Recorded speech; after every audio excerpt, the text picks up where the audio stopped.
1974 में इंदिरा गांधी ने डिसाइड किया कि हमें क्या बनाना है, परमाणु बम बनाना है। कब डिसाइड किया इन्होंने? 1974 में।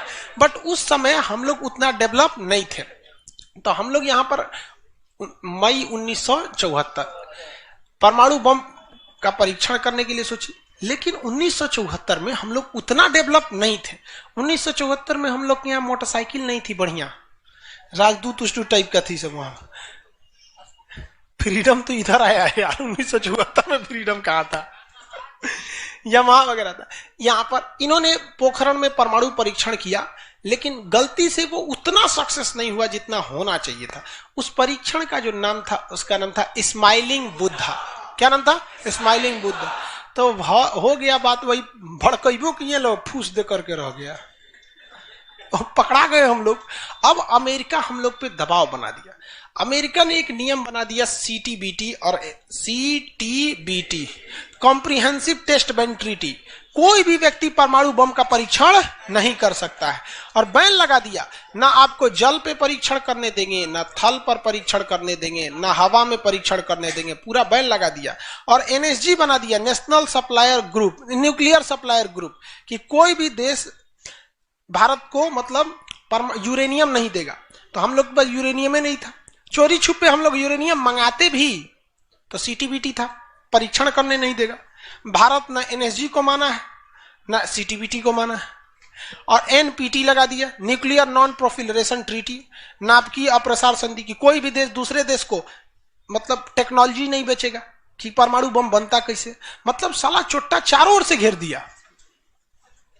कभी कभी गरिया देते हैं यार, क्या हम मशीन थोड़े हैं कि जो सेट कर दिए वही बोलेंगे। देश पे बात आती है तो हम सब भुला जाते हैं। तू दोस्त है ट्रंप है कि बाइडेन है, सोच रहा बाहर में जा, तू कोनो चीज हो। या पहले हमको मतलब तुम बनाओ परमाणु बम, कोई दिक्कत नहीं, हम लोग दिवाली वाला धुकधुकुआ बनाएंगे। मतलब एनपीटी क्या कहता है? न्यूक्लियर नॉन प्रोफिलरेशन ट्रीटी, नाभिकीय अप्रसार संधि, कि कोई देश दूसरे देश को परमाणु टेक्नोलॉजी नहीं देगा। एनएसजी, कोई देश मतलब बिना परमिशन, एनएसजी के बिना मीटिंग के मतलब यूरेनियम सप्लाई नहीं करेगा। और यूरेनियम उसी को सप्लाई करेगा जिसने सीटीबीटी पर साइन किया कि हम परमाणु बम का परीक्षण नहीं करेंगे। जी भाई साहब, परीक्षा माने बम बना के क्या कर लेंगे? मान के चलिए हमारे पास टेक्नोलॉजी आ गया, ठीक है, और एनएसजी से हम सप्लाई करके यूरेनियम भी ले लिए। एनपीटी कहता है बम परीक्षण नहीं करने देंगे। तो भाई बना के रखने से थोड़े होता है, एक बार पटके उठके तब ना समझ में आएगा काम कर रहा है कि नहीं। पता चला बना के रख लिए, युद्ध में पटके तो धुआं दे के रह गया। तो एक बार परीक्षण मतलब चारों ओर से हम लोग को घेर दिया था।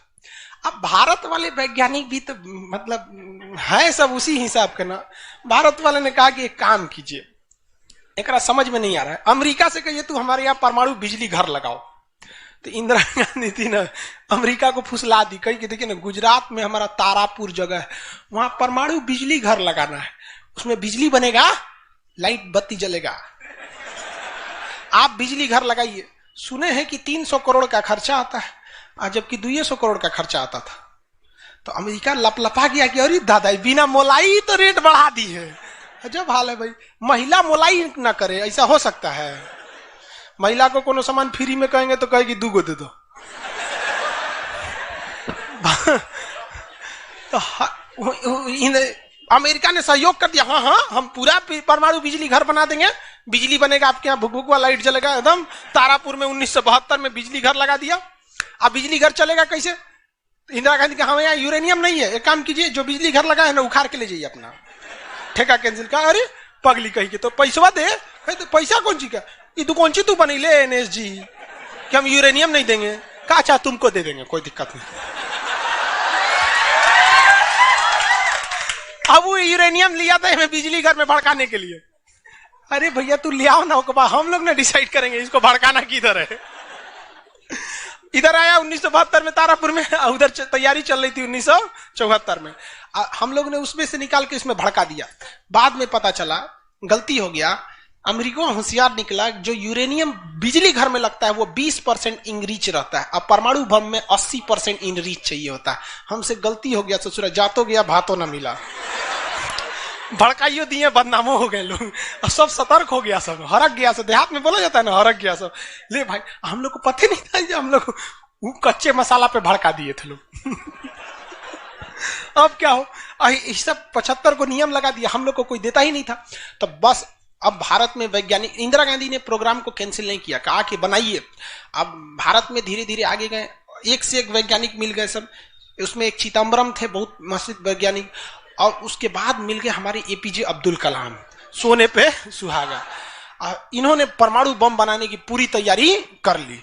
अब तब तक लेकिन कोई भी प्रधानमंत्री डरे उन लोग को खुली छूटे नहीं देता था कि परमाणु भड़काइए, क्योंकि अगर फूस हो गया, देखिए भड़क के सक्सेस हो गया तो किसी के बाप की औकात नहीं फिर कुछ बोले। भड़का दीजिए उसको, उसके बाद कौन सी बोलता है, ले आओ रे, ले आओ तो कौन सी है नहीं। लेकिन अगर भड़काए और फूस कर गया तब तो पिटा जाएंगे। जापान पर परमाणु बम मार दिया था अमेरिका, जापान चुपचाप देख लिया था। जापान के पास परमाणु बम रहता ना, अरे बाप रे बाप, उनको तो दिखाया रहता जापान, वो मारा रहता ना जिसका कोई हद नहीं। मजबूरी हो गई थी। तो भारत के सामने यही रास्ता था कि भैया अगर भड़का दिए और अगर सक्सेस नहीं हुआ तो इस बार माफी मिलने वाला नहीं है, क्योंकि 1974 में एक बार माफ कर दिया था। लेकिन अटल बिहारी वाजपेयी का जब नेतृत्व आया प्रधानमंत्री का, तो अटल बिहारी वाजपेयी ने कह दिया था भैया कुछ भी हो जाए, कुछ भी हो जाए, हमारा देश रहना चाहिए। आज के नेता रियलिटी बताते हैं। अटल, हम और आप उस पीढ़ी में से हैं जिन्होंने एक साथ दो महापुरुष को अपने देश में देखा, राष्ट्रपति के रूप में एपीजे अब्दुल कलाम और प्रधानमंत्री के रूप में अटल बिहारी वाजपेयी। और यह सौभाग्य पृथ्वी पर अब किसी को नहीं मिलने वाला है, क्योंकि ये ऐसे लोग थे जिनका अपना परिवार बाल बच्चा कुछ नहीं, देश ही समझा मतलब देश है, मतलब देश है यहाँ पे, और कुछ नहीं। यहाँ पे गलवान में चीन घुसा है ना, चोट्टा अटल बिहारी वाजपेयी रहते तो बता रहे, तो दिखने में बुढ़ा थे अटल बिहारी वाजपेयी। यहाँ पे बड़े बड़े जवान लोग का छक्का छुड़ा देते थे बॉर्डर पे। उन्होंने खुला छूट दिया एपीजे अब्दुल कलाम को, कहा कि आपको हमारे परमिशन की जरूरत ही नहीं है, आपको जो करना है करिए, हमको नहीं, हमको बस परमाणु बम चाहिए, हमारी सरकार रहे चाहे सरकार गिर जाए। और रियलिटी में है, भारत में अटल बिहारी वाजपेयी अगर परमाणु परीक्षण न करते तो भारत पर अमेरिका सैंक्शन नहीं लगाया रहता और अटल बिहारी वाजपेयी की सरकार नहीं गिर जाती। लेकिन अगर वो अपनी सरकार को सोचते तो कोई भी शिक्षक मंच पर खड़ा होकर किसी प्रधानमंत्री का खुलेआम तारीफ नहीं कर सकता, वरना कितने प्रधानमंत्री आए, कितने गए, किसी के लिए शब्द नहीं निकलता है। तो इतिहास हमेशा याद रखिएगा, आपको न्यौछावर करना पड़ेगा। यहाँ पर ऐसे चमचागिरी करने से किसी का नाम लेता आदमी, लेकिन विरोधी भी जिनका नाम लेते हैं ऐसे महापुरुष थे अटल बिहारी वाजपेयी, एपीजे अब्दुल कलाम। कोई है जो गिर जाएगा? हाँ, उसे जो अपने बेचारा शर्मा जाएगा, किसको बोल रहे। उन्होंने खुला छूट दिया और कहा कि जो करना है करिए। एपीजे अब्दुल कलाम कहे ठीक है, लेकिन अमेरिका को पता चल गया कि सोचा एपीजे अब्दुल कलाम चल गया वहां, ये पक्का सफल कर देगा, तो उसने उसके ऊपर ना सैटेलाइट छोड़ दिया। अमेरिका से सैटेलाइट छोड़ा और भारत के ऊपर निगरानी करने के लिए। अब यही गलती कर दिया अमेरिका से सुना। एपीजे अब्दुल कलाम को फुसलाने के लिए नासा बुलाया, आइए ना, आइए नासा आइए। तो एपीजे अब्दुल कलाम चल गए और कहा कि देखिए देखिए कितना बड़ा बड़ा मशीन है नासा में। ऐसा ना इंडिया में है, टूटल फूटल स्टेबलाइजर रख ले रहता है, स्टेबलाइजर का नट उठ जाता है तो पिलास से दाब के करता है। कहा वहां वैज्ञानिक बने, यहाँ आइए हम आपको नासा का हेड बना देंगे। यहाँ पर कहा कि ठीक है, हम नासा का हेड हम क्या करेंगे, हमारा कौन है, ना बाल बच्चा ना कुछ, एक को चीज है मेरे लिए, मेरा दुनिया में कुछ नहीं है, केवल और केवल मेरी भारत माँ है, आप वो भी छीन लेंगे हमसे, ऐसा थोड़े हो सकता है। उन्होंने कहा नहीं, और यहीं से चुरा उससे गलती हो गया। वहीं पर उन्होंने देख लिया था कि अमेरिका ने भारत के ऊपर क्या लगा रखा है, सैटेलाइट मॉनिटरिंग के लिए, और वहां पे उसने अमेरिका की सबसे बड़ी गलती हो गई। यहां आने के बाद उन्होंने बता दिया, देख भैया हम जो काम कर रहे हैं ना, सारा अमेरिका क्या कर रहा है, सैटेलाइट से देख रहा है। तो सब वैज्ञानिक का असर ले, भड़काने से पहले तैयारी करना पड़ता है 1.5-2 महीना की। अब क्या किया जाए, तो कहेगी देखो भाई, इस अमेरिका की जो सैटेलाइट जाता है ना, दोबारा घूम के आने में ना लगभग 1-1.5 घंटा का गैप हो जाता है। इसी बीच में जो करना है करो। कहा कि 1.5 घंटा में कौन सी करेंगे। तो अटल बिहारी वाजपेयी ने खुला छूट दिया था किसको, एपीजे अब्दुल कलाम। एपीजे अब्दुल कलाम ने कह दिया ना कि एक काम कीजिए, ऐलान कर दीजिए कि यहाँ मिलिट्री एक्सरसाइज होने जा रहा है, सेना यहाँ युद्ध अभ्यास करेगी, कैसे युद्ध लिया जाता है, एकदम ओरिजिनल युद्ध का मैदान। अब युद्ध में कहीं घर बन रहा है तो कोई पूछ रहा है काहे लिए बन रहा है, तो इसी पे जब बम मार के प्रैक्टिस करेंगे।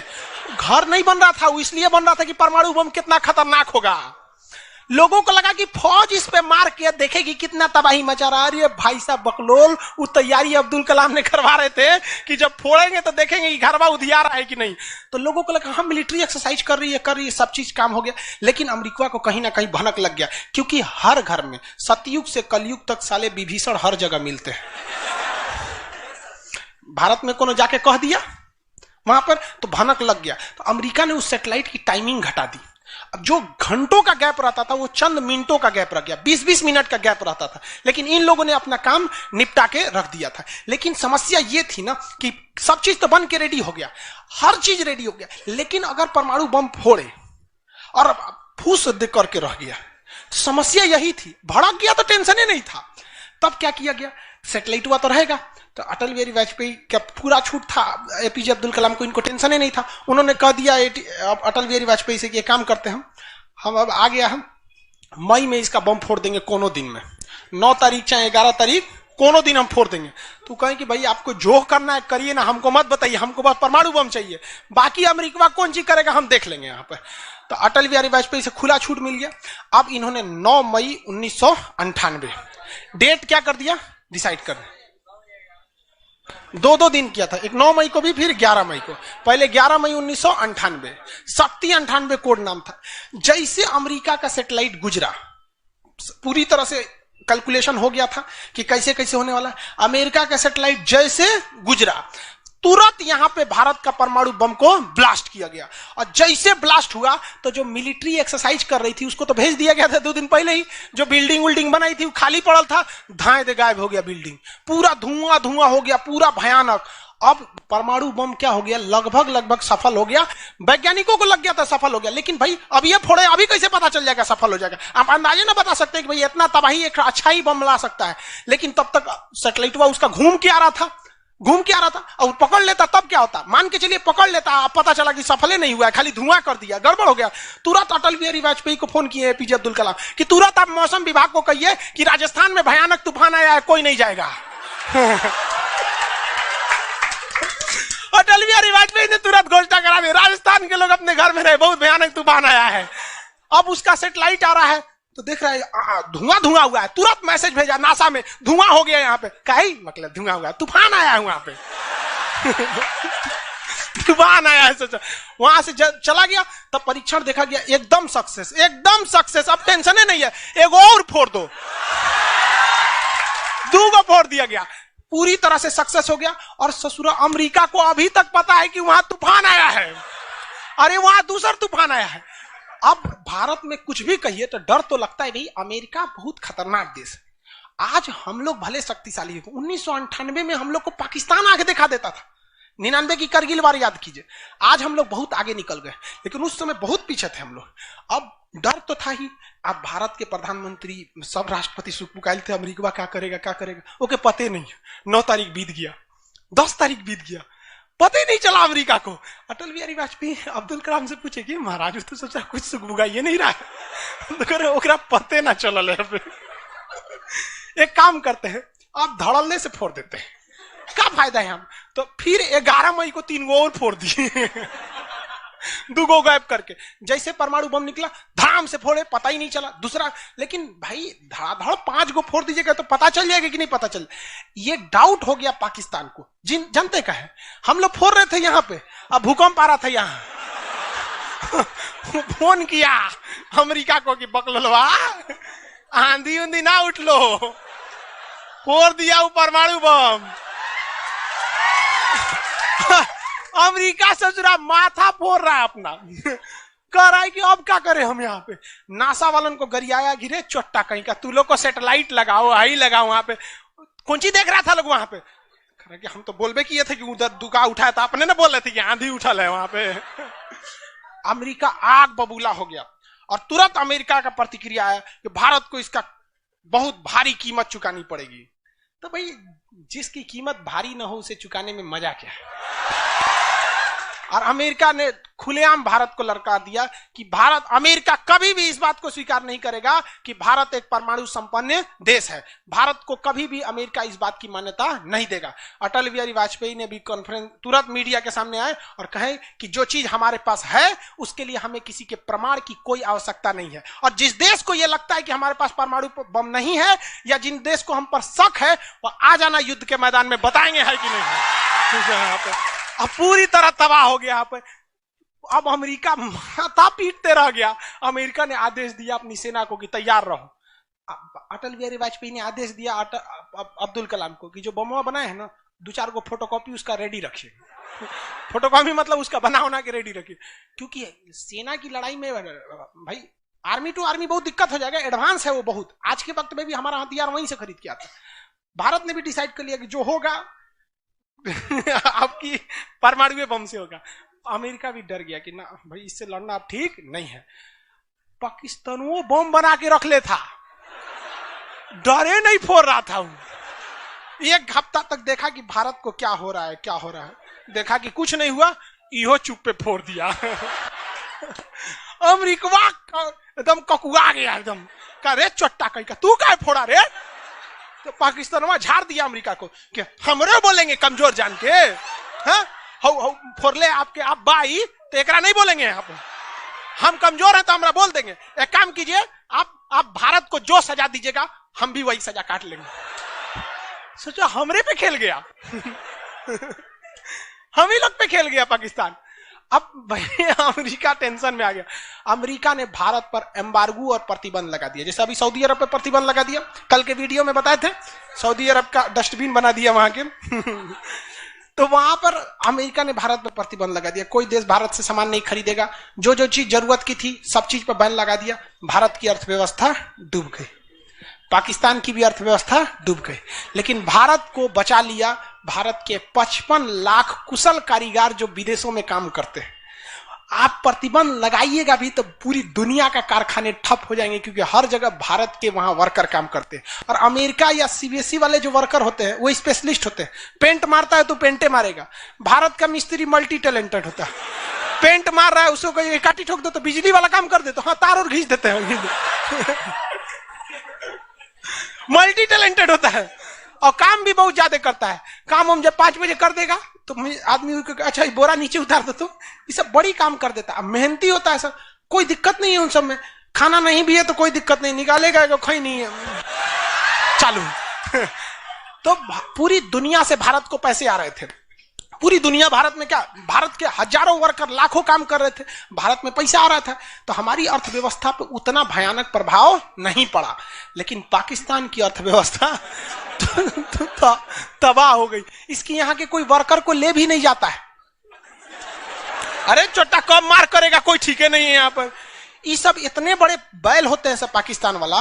अगर पाकिस्तान के एक मोहल्ला से 5 आदमी विदेश गया है ना, वहां अच्छा से हंसी खेती ड्यूटी कर रहा है, अगर उसके परिवार में यहां झगड़ा होगा ना तो दोनों वहां झगड़ा कर लेगा सर, तो अब्बा काहे मर लो हमरी खाला को वहां मार कर ले। उसकी अर्थव्यवस्था पूरी तरह से बर्बाद हो गई।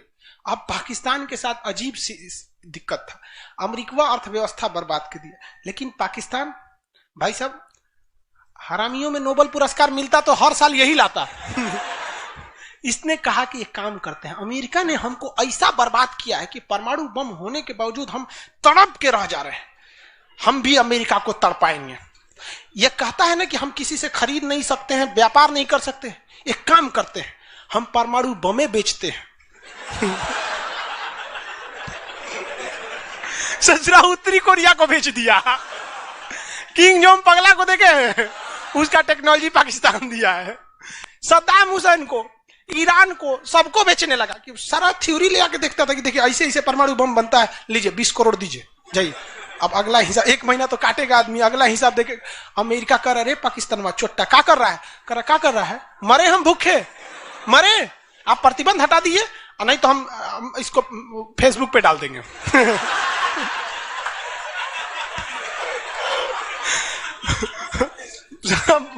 अमेरिका पगला गया, अमेरिका प्रतिबंध हटाया। इस बार फायदा उठा लिया भारत, कहा कि रे ओकरा हटाया तो हमरो प्रतिबंध हटाओ। समझ आ गया कि देगा। तो गलती से भी अगर हम लोग जब भी एक दूसरे का अंतर्राष्ट्रीय मंच पर साथ दिए हैं ना तो दोनों को फायदा हुआ है, लेकिन ये चुट्टा उसको समझ में नहीं आता है। अभी भी अगर वो शांति से रहेगा ना तो बहुत आगे जाएगा, और अशांति से रहेगा तो एकदम में आगे चल जाएगा। परमाणु परीक्षण समझ में आ गया? किसी कोई दिक्कत कहां होता है? पोखरण में। आज भारत परमाणु संपन्न है या नहीं है? परमाणु की आवश्यकता है नहीं। अब अमेरिका केस कर दिया भारत पर, कहा कि आपने न्यूक्लियर प्रसार संधि तोड़ा है। भारत ने कहा हम नहीं तोड़े हैं, हमने किसी से संधि मंगाया ही नहीं है, हमारे खुद के वैज्ञानिकों ने खुद बनाया है। और ये बात खूब एपीजे अब्दुल कलाम ने बोला था। कौन सी बोलता है चौराहे हम बनीले, बताएं कैसे बनता है। कहा कि अच्छा ठीक है, ये नहीं है। लेकिन आपने यूरेनियम तो चोरी से मंगाया, कहा चुप चट्टा कहीं का, चोरी से मंगाया। हमारे केरल में यूरेनियम निकलता है, जादूगोड़ा की खान झारखंड से निकलता है, उसी से हम बनाए। हम किसी से भीख नहीं मांगे हैं, हम हिंदुस्तानी हैं लोग, यहाँ पे भीख में तो हमें कुछ भी नहीं चाहिए। तो एनएसजी कहा कि अभी, तब कहा अब कौन सी पे मुकदमा ठोके, तब इस पे ठोक दिया भारत पे। आपने परमाणु परीक्षण किया क्यों है? भारत ने ये मुकदमा जीत लिया। जानते हैं कैसे? कहा कि कैसे, हमने तो कोई नियम नहीं तोड़े हैं। सीटीबीटी कहता है आप पानी में नहीं फोड़ सकते हैं, जमीन पे नहीं फोड़ सकते हैं, हवा में नहीं फोड़ सकते, हम जमीन के अंदर फोड़े हैं। भारत ने कहा फोड़ा था? जमीन के अंदर। तो भारत को उस समय हर चीज साथ दिया था, बुद्धि, विवेक, बल, शक्ति सब रहना चाहिए, तब आप जीत सकते हैं। ऐसा नहीं कि परमाणु बम ले लेने से आपको जीत जाएंगे। कब कैसा सिचुएशन था, आंधी आया है, परमाणु बम फूट गया, तो हर चीज बहुत बहुत कांड हुआ यहाँ पे। बाद में अमेरिका को समझ में आ गया कि नहीं हो सकता है, अब भारत को नांग नहीं सकते। वो गया जमाना जब हमारे ऊपर किसी का शासन हुआ करता था। आज भी भारत में बस जाति पात खत्म हो जाए, ऊंच नीच पे लड़ना खत्म हो जाए, और Congress BJP high party how party मतलब नेतागिरी खत्म हो जाए, तो सोचिए ना हमारे पास कमी किस चीज की